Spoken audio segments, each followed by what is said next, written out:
Est-ce qu'il y a des bons exemples en Afrique? C'est-à-dire que des villes où la politique d'urbanisation a bien été menée. Alors, José Ber, vous êtes consultant en projet de développement urbain.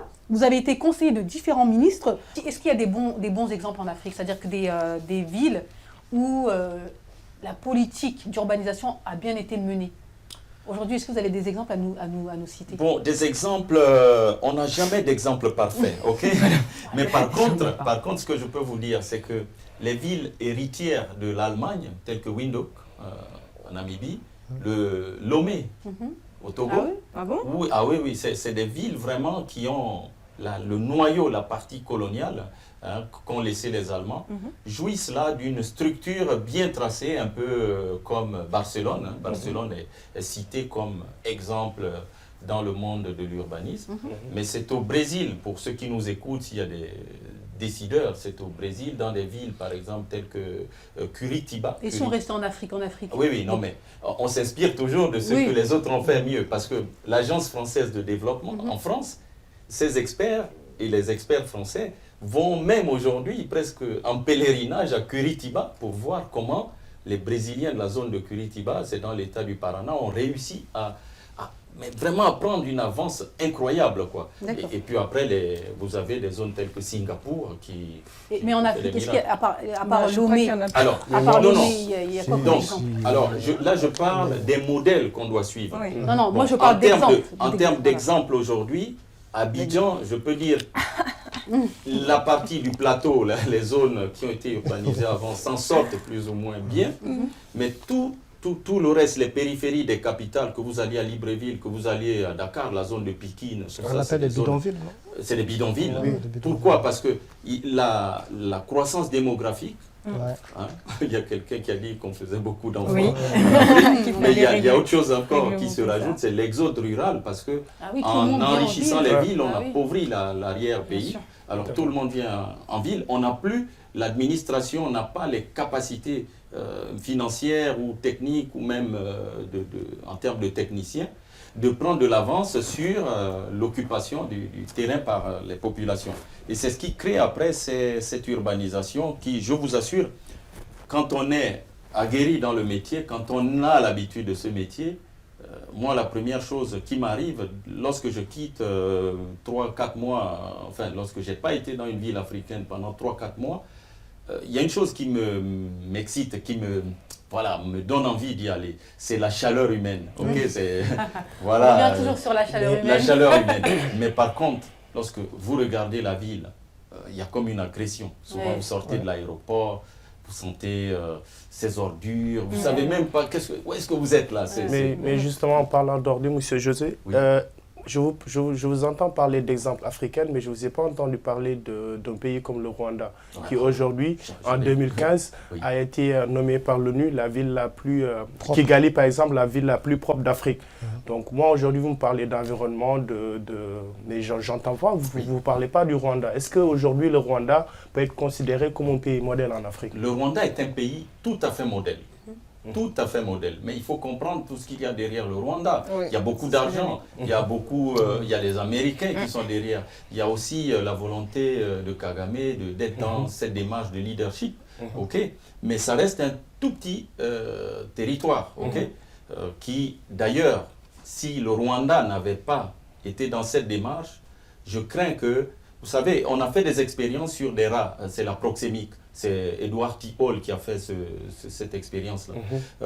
Il prend un petit territoire comme celui-ci, il met des rats, les rats se mettent à procréer, et qu'est-ce qui arrive à un moment donné? Ils sont tellement nombreux qu'ils s'agressent entre eux. Donc, des petits territoires comme ça, c'est pour qu'on dit « small is beautiful ». Dans le monde de l'urbanisme, on arrive plus facilement à les contrôler, à les aménager. Le cas du Rwanda, on va le retrouver à l'île Maurice, on va le retrouver aux Seychelles, on va le retrouver même au large du Sénégal, le Cap Verde.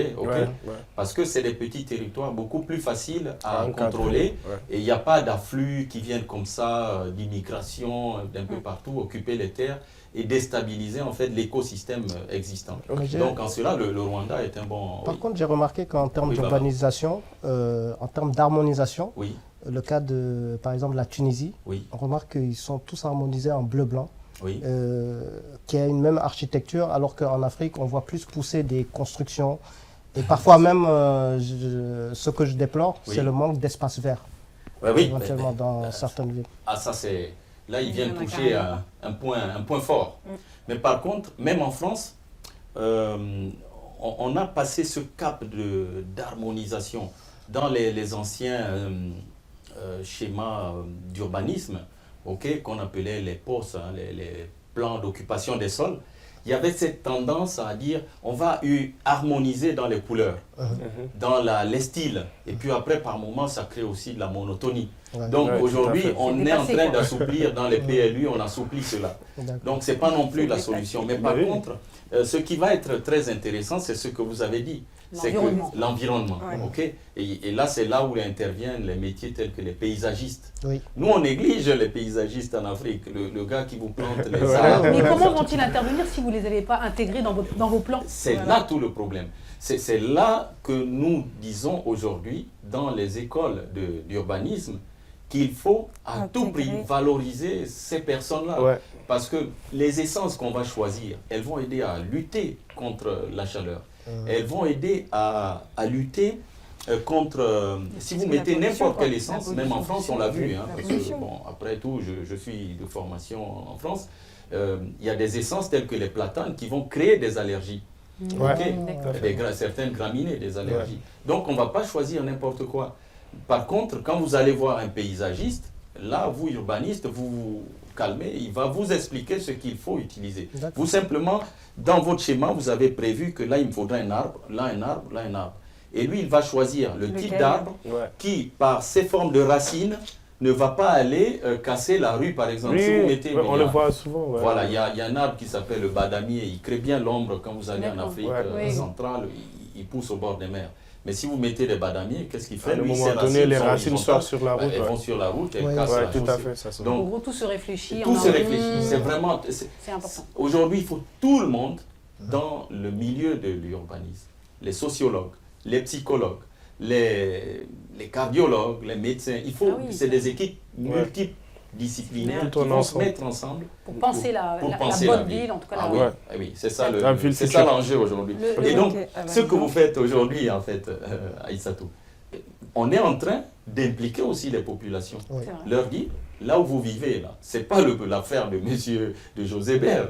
Il ne vit pas avec vous. C'est d'abord notre- vous, votre notre affaire. à tous. Ouais. Et donc, Ça nous concrètement, dans la bonne urbanisation aujourd'hui, on fait toujours de la consultation. Ok, on consulte les habitants, qu'est-ce qu'ils veulent, et on fait de la concertation avec eux pour dire est-ce que tel choix vous convient mieux ou tel autre. Et c'est là où on recueille les avis des populations qui vont dire ça nous plaît, ça ne nous plaît pas. Encore faut-il écouter les populations. D'accord. En C'est tout ça, cas, le j'allais message dire. est passé. Merci beaucoup, José Menbert. Oui. C'était intéressant et j'espère que ça vous a plu, vous, chers téléspectateurs. N'hésitez pas à aller sur notre page Facebook pour donner des commentaires. Et si vous êtes expert aussi en la matière, paysagiste, urbaniste, n'hésitez pas. Hein, Sociologue. Sociologue, Ouais. psychologue, médecin, cardiologue. N'hésitez pas à contacter. Ils ont besoin de tout le José, monde. on a besoin de tout le monde pour construire la nouvelle Afrique. Hein. Épidémiologue. Exactement. Merci beaucoup, José. Donc, tu restes avec nous. On a encore plein de chroniques à te proposer.